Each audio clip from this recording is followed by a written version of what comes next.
When hearts find home. The morning rain had stopped, but the November sky still hung heavy and gray over the city.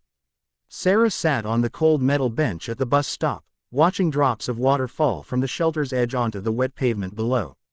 Each drop seemed to echo the rhythm of her tired heart, steady, but somehow hollow. She pulled her worn wool coat tighter around her shoulders, though it barely helped against the dampness that seemed to seep into everything. Her fingers, pale from the cold, clutched a crumpled tissue that had long since lost its usefulness.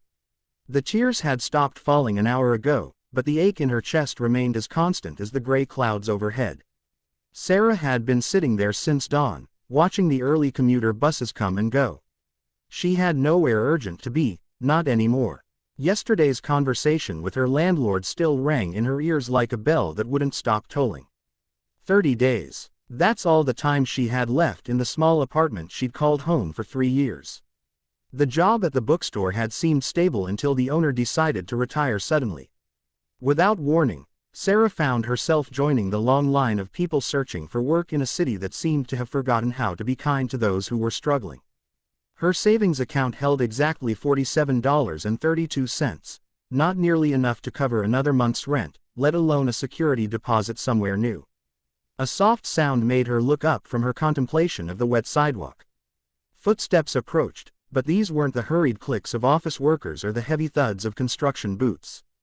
These were small, careful steps that seemed to pause every few feet, as if their owner was unsure of the direction.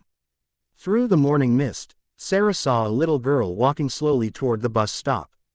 The child couldn't have been more than 6 years old, with golden curls that caught what little light filtered through the cloudy sky. She wore a pale yellow dress that looked expensive, the kind of outfit Sarah had only seen in shop windows, but her small face held an expression far too serious for someone so young. The little girl stopped at the edge of the bus stop shelter, her blue eyes scanning the empty benches before settling on Sarah. For a moment, they simply looked at each other, two souls caught in the same gray morning, each carrying burdens that seemed too heavy for their shoulders. "Hello," Sarah said gently, her voice hoarse from the tears she'd shed earlier. "Are you waiting for the bus too?" The child shook her head slowly, her curls bouncing with the movement. She took a hesitant step closer, and Sarah noticed that despite the expensive dress, the little girl's shoes were scuffed and her hands were empty of the backpack or lunchbox most children carried. "I'm looking for someone," the child said, her voice barely above a whisper. "Someone who might want to be my friend." Sarah felt her heart skip a beat. Something in the little girl's tone, hopeful yet resigned, brave yet vulnerable, reminded her of her own voice when she used to wish aloud for things she thought she'd never have. "What's your name, sweetheart?" Sarah asked, scooting over on the bench to make room. "Emma," the girl replied, climbing up beside Sarah with the careful movements of someone who had learned to be cautious about taking up space. "What's yours?" "I'm Sarah." She managed a small smile, the first genuine one she'd worn in days. "It's nice to meet you, Emma. You said you were looking for someone to be your friend." Emma nodded, her small legs swinging gently from the bench. "I live up there," she said, pointing toward the towering glass building that rose behind them like a mountain of mirrors, reflecting the cloudy sky. "In the very top part, with my daddy." Sarah followed Emma's gaze upward, taking in the expensive corporate building with its floor-to-ceiling windows and polished chrome details. She could see the blur of movement behind some of the windows, people in suits moving through what looked like spacious offices, their lives seemingly as removed from the bus stop as the stars were from the earth. "That must be quite a view from up there," Sarah said, trying to imagine what the city looked like from such heights. "It is," Emma agreed, but her voice held no excitement. "You can see everything. All the buildings and the park and the river. But it's very quiet up there. Just me and Daddy, and sometimes the lady who makes our meals."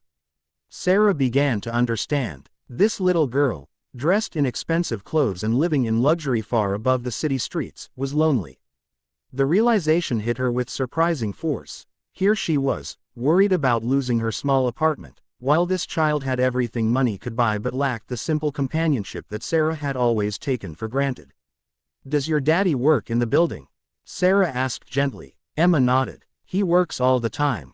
Even when he's home, he's always talking on his phone or looking at his computer. He says he's working hard to take care of me, but..." She trailed off, her small hands folding in her lap. But you wish he could just sit with you sometimes? Sarah suggested. Emma's eyes widened with surprise and gratitude. Yes, just like this. Just sitting and talking about regular things.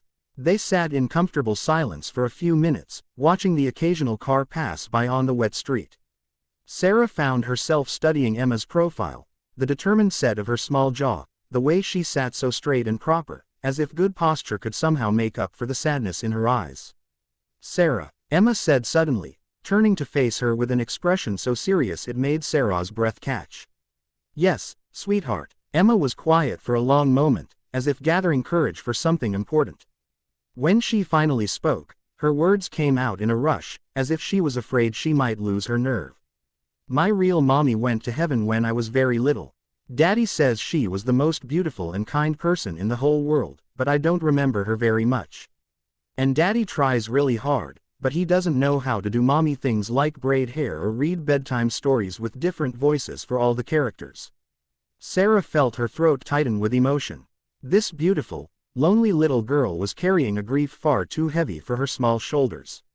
I see you sitting here sometimes, Emma continued, her voice growing smaller. When I look out my window in the mornings. You always look sad, but you also look kind. Like maybe you understand about being lonely. The truth of those words hit Sarah like a gentle wave.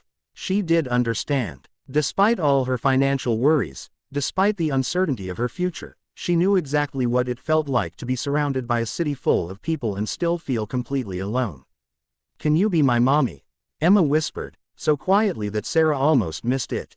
Not forever, maybe, but just sometimes. When Daddy's working and I need someone to talk to. The question hung in the morning air between them like a bridge neither had expected to find. Sarah looked at this brave little girl who had somehow found the courage to ask for exactly what she needed, and felt something shift inside her chest, a warmth that had nothing to do with temperature and everything to do with purpose. Oh, Emma, Sarah said softly, reaching out to gently touch the child's hand. I think I would like that very much. Emma's face transformed with a smile so bright it seemed to push back the gray clouds overhead. Really? You mean it? I mean it, Sarah confirmed.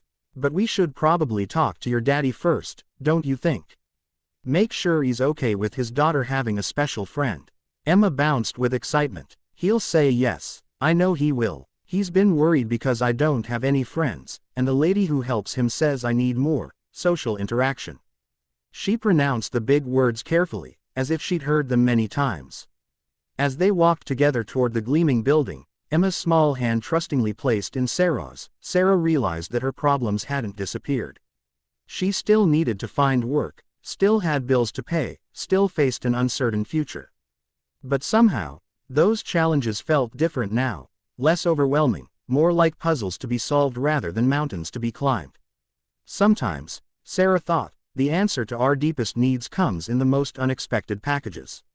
She had been sitting at that bus stop feeling like she had nothing left to offer the world. But Emma had seen something different, someone who could listen, who could understand, who could offer the simple gift of presence in a world that often moved too fast for small hearts. And in asking for what she needed, Emma had given Sarah something equally precious, the reminder that sometimes the most important job in the world is simply being there for someone who needs you. The automatic doors of the building whooshed open as they approached, and Emma squeezed Sarah's hand.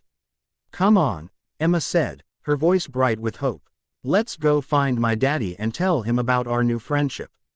As they stepped into the warm lobby together, Sarah felt something she hadn't experienced in months, the feeling of coming home.